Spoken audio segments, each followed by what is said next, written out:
Hello, friends, and welcome to Adventures in Pixieland.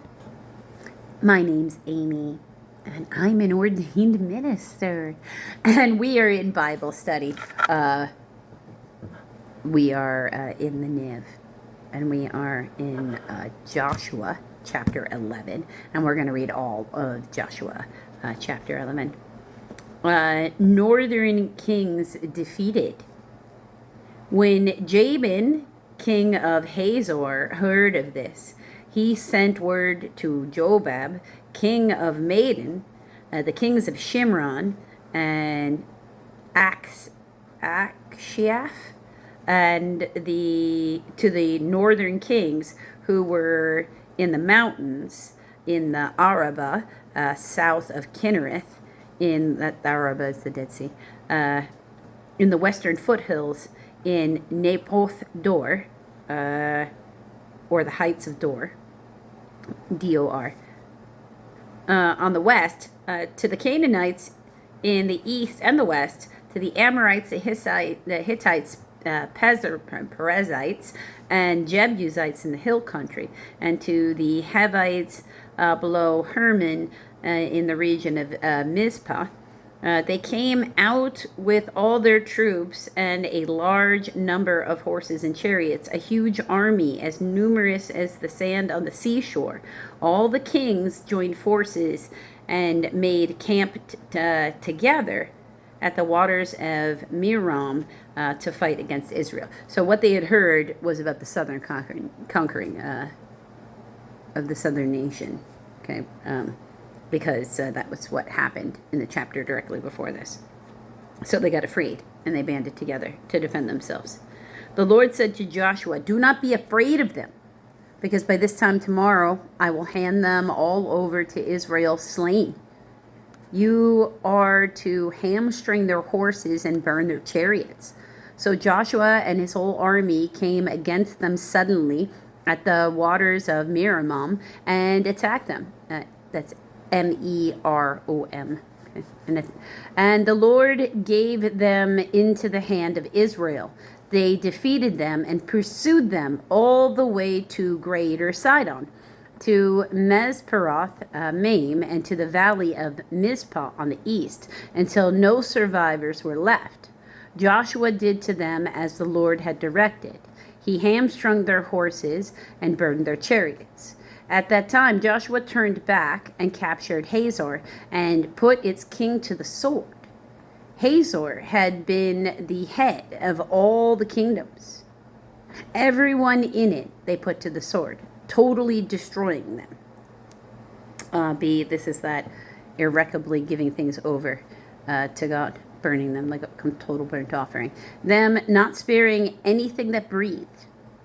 And he burned up Hazor itself.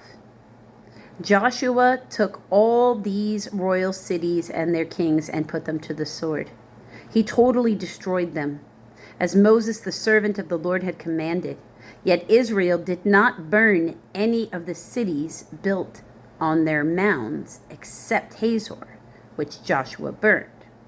The Israelites carried off for themselves all the plunder and livestock of these cities, but all the people they put to the sword until they had completely destroyed them, not sparing any one that breathed. As the Lord commanded his servant Moses, so Moses commanded Joshua, and Joshua did it. He left nothing undone of all that the Lord commanded Moses. So Joshua took this entire land, the hill country, all the Negev, the whole region of Goshen, the western foothills, the Arabah, and the mountains of Israel with their foothills from Mount Halak, Halak, which rises towards Seir, Seir, towards Baal, God, Baal. Most people say Baal, but Baal, God. Gad, really, Gad, Baal, God. In the valley of Lebanon below Mount Hermon. He captured all their kings and struck them down, putting them to death. Joshua waged war against all these kings for a long time, except the Hivites living in Gibeon.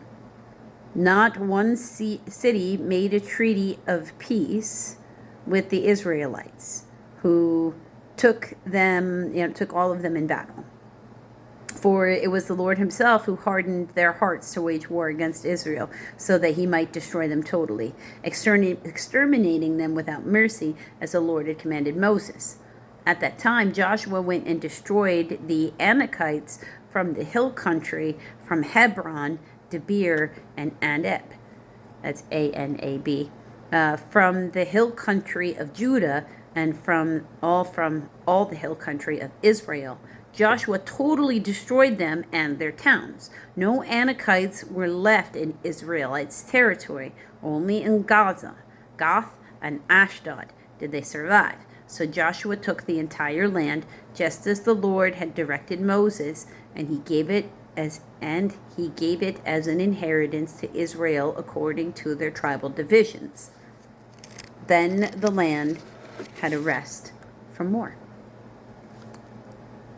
So, a rest from war, conquering that particular area, not a rest for necessarily very long, because the region would end up being in war quite a bit, and eventually even being at war with each other, dividing into. So, until the next video, friends.